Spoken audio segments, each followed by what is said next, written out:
बिस्मिल्लाहिर्रहमानिर्रहीम। अस्सलाम वालेकुम नाज़रीन। लाहौर में बेघर और मंशियात के आदी अफराद की हलाकतों का सिलसिला जारी है।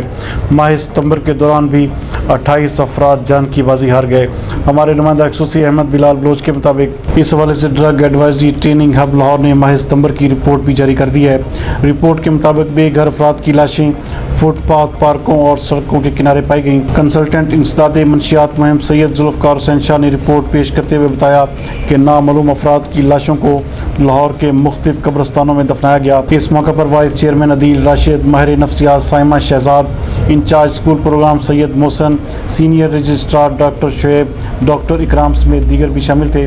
इस मौके पर बात करते हुए कंसल्टेंट इंसदाद मंशियात मुहिम सैयद जुल्फ़कार हुसैन शाह का कहना था कि लाहौर में मंशियात के आदी अफराद की तादाद 4 लाख तक पहुंच चुकी है।